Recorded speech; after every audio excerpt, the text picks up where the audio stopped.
चूहा और बिल्ली अक्सर लड़ाई किया करती थी। ये बात राजा शेर को पता चल चुकी थी। राजा शेर चाहता था कि दोनों की सुलह हो जाए और दोनों हमेशा हमेशा के लिए अच्छे दोस्त बन जाएं। बहुत सोचने के बाद राजा ने एक उपाय निकाला। सुनो चूहे, खरगोश और बिल्ली, देखो मैं जानता हूँ कि तुम तीनों बहुत ही अजीब किस्म के जानवर हो। इस लायक तो नहीं कि मेरी सभा के सदस्य बनो, मगर इस वर्ष मैं चाहता हूँ कि तुम में से ही कोई दो मेरे सलाहकार बने। भाई तुम्हारी फुर्ती, समझदारी मुझे पसंद है।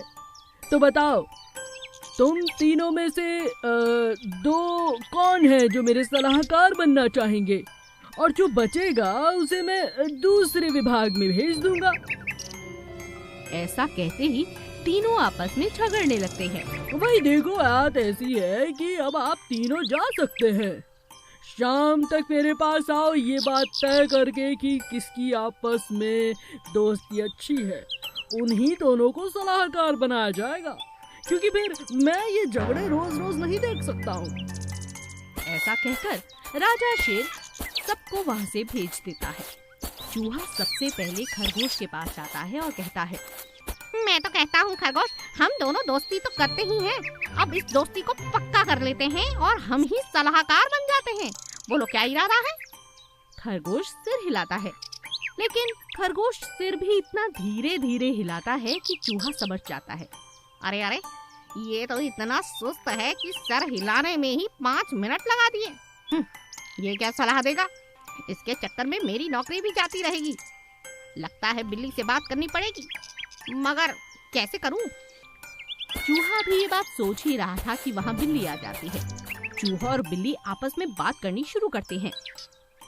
देखो बिल्ली, बात ऐसी है कि जन्म जन्म का ये बैर जो है, इसे मिटाने का समय आ गया है।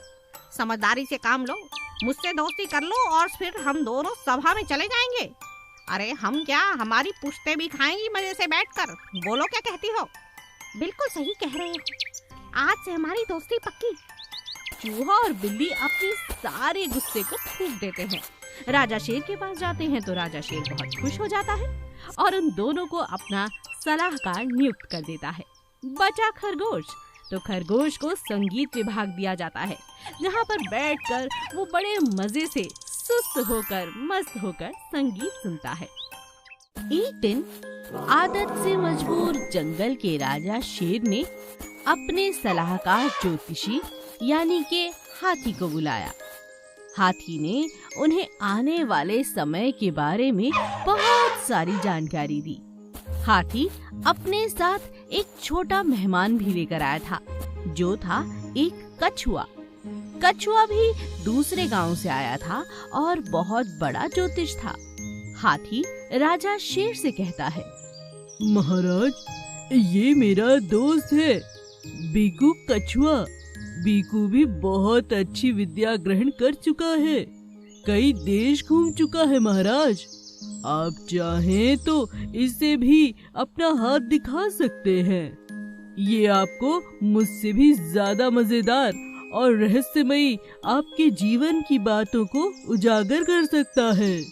वाह, क्या बात है हाथी, अच्छा किया जो तुम अपने साथ ये दोस्त ले आए।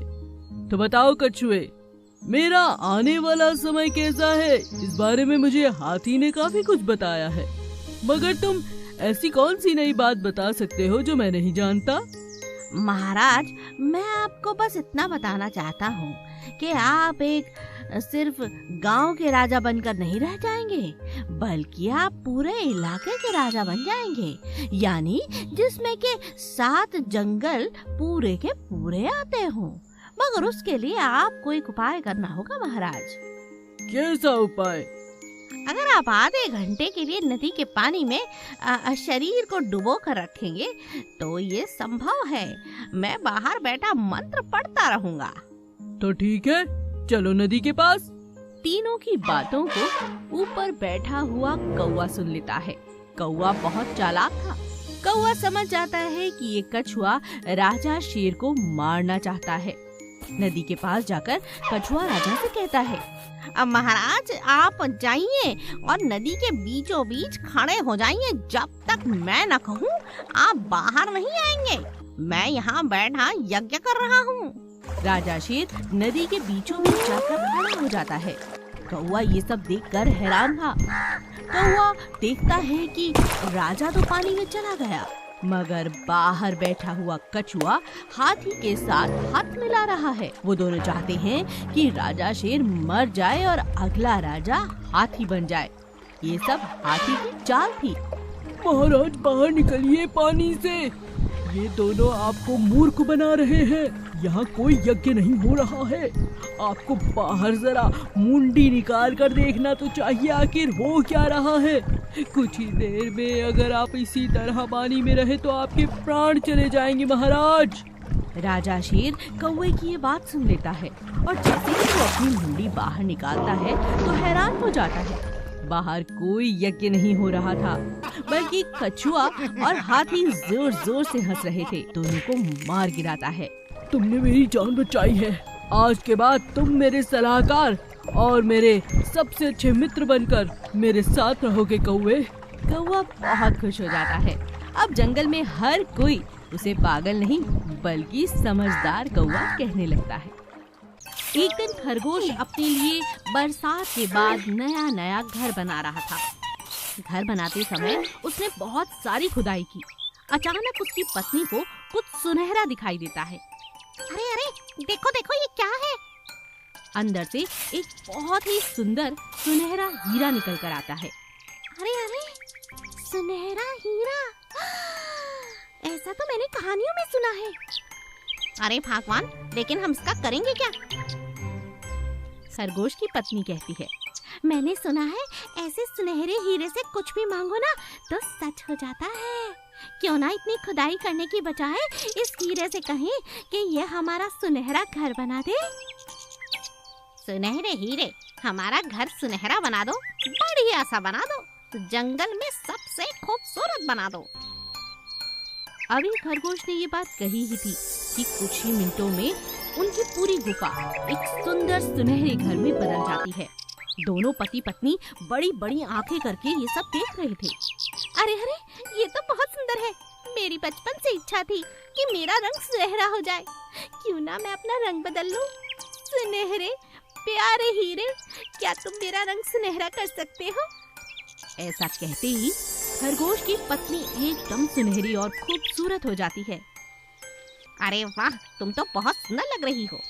शुक्रिया। अब बताओ तुम्हें क्या चाहिए? खरगोश की पत्नी खरगोश से पूछती है। खरगोश कहता है, यूं तो जंगल में सब कुछ मिल जाता है, लेकिन मैंने स्कूल के बच्चों को बिस्कुट खाते हुए देखा है। मैं चाहता हूँ कि हमारे जंगल के हर पशु पक्षी को वो बिस्कुट खाने को मिले। क्यों ना हमारे जंगल में बिस्कुटों की बारिश हो जाए, सब खा पाएंगे।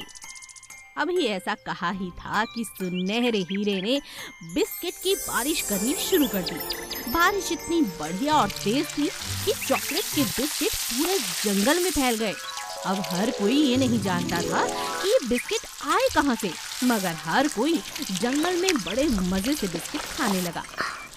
थोड़ी देर के बाद खरगोश की पत्नी उससे कहती है, बस बस बहुत हो गई बारिश, अब बारिश बंद करवा दो, नहीं तो सबको पूरी हकीकत पता चल जाएगी। इस हीरे को छुपा देते हैं, आगे भी तो काम आएगा ना।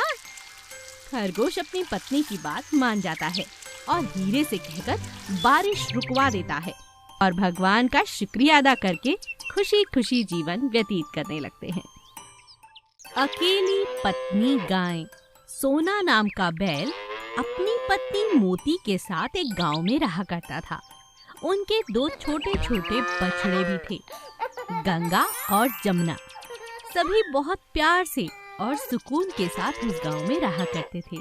एक दिन मोती सोना से कहती है, आजकल काम बहुत कम हो गया है, आप कोई नया व्यापार शुरू क्यों नहीं कर लेते हैं?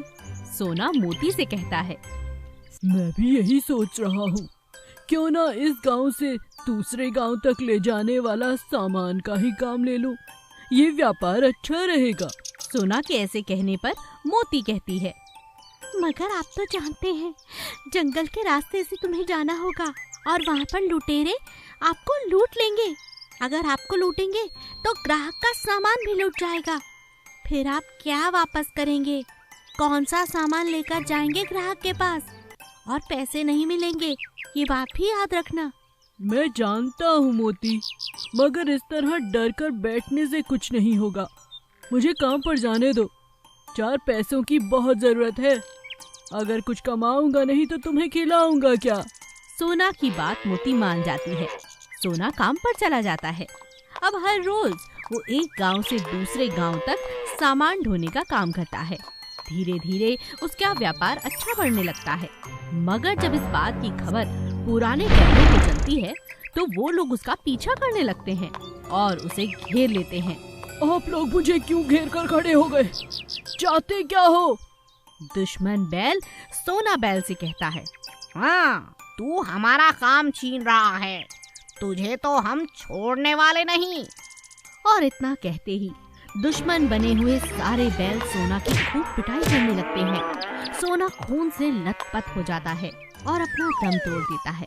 वहाँ सोना की पत्नी मोती उसका बहुत देर से इंतजार कर रही थी, मगर सोना लौटकर ही नहीं आया। मोती बहुत परेशान हो जाती है और अपने दोनों बच्चों को घर अकेला छोड़कर सोना की तलाश में निकल पड़ती है। उसे रास्ते में सोना घायल और मरी हुई अवस्था में मिलता है। ये क्या हो गया आपके साथ? लगता है दुश्मन बैलों ने आप पर आक्रमण किया है। मैं तो पहले ही मना कर रही थी, ये काम मत करो। आपने अपनी जान दे दी, अपनी जान से हाथ धो बैठे आप। मोती बहुत रोती है। जैसे तैसे लकड़ियां जुटाकर मोती वहीं पर सोना का अंतिम संस्कार कर देती है और घर लौटकर अपने बच्चों के पास आकर कहती है, आज से मैं ही तुम्हारी माँ हूँ और मैं ही तुम्हारा पिता। जो भी हो, मैं अपने पति की मौत का बदला जरूर लूंगी, मगर बदले का मतलब ये नहीं कि मैं उन बैलों की जान ले लूंगी। मैं कुछ करके दिखाऊंगी, अपना घर दोबारा से ठीक करूंगी, अपने बच्चों को आगे बढ़ाऊंगी।